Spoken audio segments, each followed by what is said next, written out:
सुमित्रा घर के कामों में व्यस्त है। वह खिड़की से बाहर देखती है, जहाँ श्यामलाल उसके बारे में अन्य लोगों से बात कर रहा है। विधवा औरत की बेटी भी तो वैसे ही निकलेगी। कौन करेगा इससे शादी?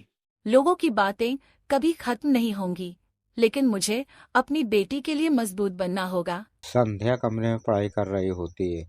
सुमित्रा उसके लिए चाय लेकर आती है। माँ, मैं आपके लिए सब कुछ बदल दूंगी। बस तुझे अपने सपनों पर ध्यान देना है। संध्या अपनी सहेली अंकिता और रवि के साथ अपने भविष्य की बातें कर रही है। संध्या, तुमने माँ की तरह झुककर जीने का फैसला नहीं किया। यह बहुत बड़ी बात है। तुम्हारे अंदर वह हिम्मत है जो तुम्हें समाज की सोच से ऊपर उठाएगी। उसी समय श्यामलाल कॉलेज के बाहर दिखता है और ताने मारता है। आजकल की लड़कियां घर संभालने के बजाय बाहर घूमती है। संध्या पहली बार हिम्मत से जवाब देती है। जो लोग दूसरों के सपनों को नीचा दिखाते हैं, उनकी खुद की सोच छोटी होती है। श्यामलाल सुमित्रा के घर आता है और ताने मारता है। तुम्हारी बेटी तो हाथ से निकल गई है। लोग क्या कहेंगे? मेरी बेटी का भविष्य मेरे ही समाज से ज्यादा महत्वपूर्ण है। श्यामलाल वहां से गुस्सा होकर चला जाता है।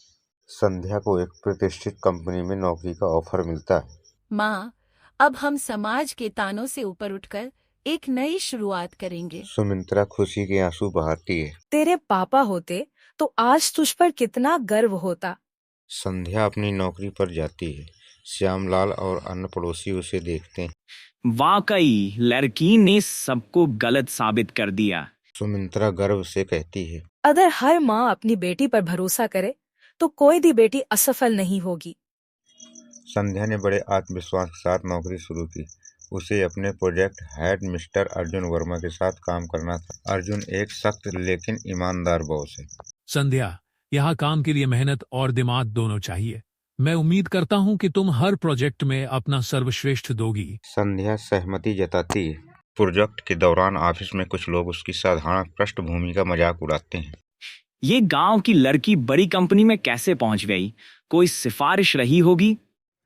संध्या ये बातें सुनकर दुखी होती है, लेकिन घर पर अपनी माँ से बात करके खुद को संभालती है। माँ, मैं इन तानों से कमजोर नहीं पड़ूंगी। मुझे खुद को साबित करना है। बेटी, तुमने पहले भी समाज को गलत साबित किया है। ये ऑफिस वाले क्या चीज है?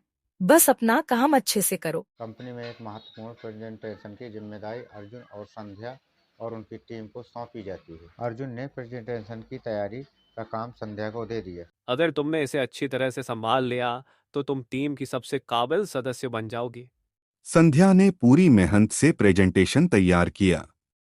प्रेजेंटेशन के दौरान उसके आत्मविश्वास और ज्ञान को देखकर सभी प्रभावित होते हैं। कंपनी का सीईओ मिस्टर कपूर उसकी तारीफ करता है। संध्या, तुम्हारा काम बेहतरीन है। तुम्हारे जैसे कर्मचारियों की हमें जरूरत है। संध्या की सफलता की खबर गांव तक पहुंचती है। जो लोग पहले सुमित्रा और उसकी बेटी को ताने मारते थे, अब उन्हें सम्मान देने लगते हैं। सुमित्रा, तुम्हारी बेटी ने गांव का नाम रोशन कर दिया।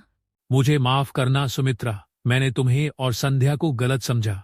सुमित्रा विनम्रता से मुस्कुराती है, लेकिन इस बार उसकी आंखों में गर्व और आत्मसम्मान झलकता है। संध्या अपनी कमाई से एक नई पहल शुरू करती है। वह अपने गांव की लड़कियों के लिए एक मुफ्त शिक्षा केंद्र खोलती है, जहां उन्हें पढ़ाई करने और कौशल विकास के लिए मदद मिलती है। मुझे जो मौका मिला, मैं चाहती हूँ कि हर लड़की को वही मौका मिले। सुमित्रा और संध्या ने मिलकर एक नई पहल कायम की। गांव की लड़कियां अब सुमित्रा और संध्या को अपना आदर्श मानने लगी।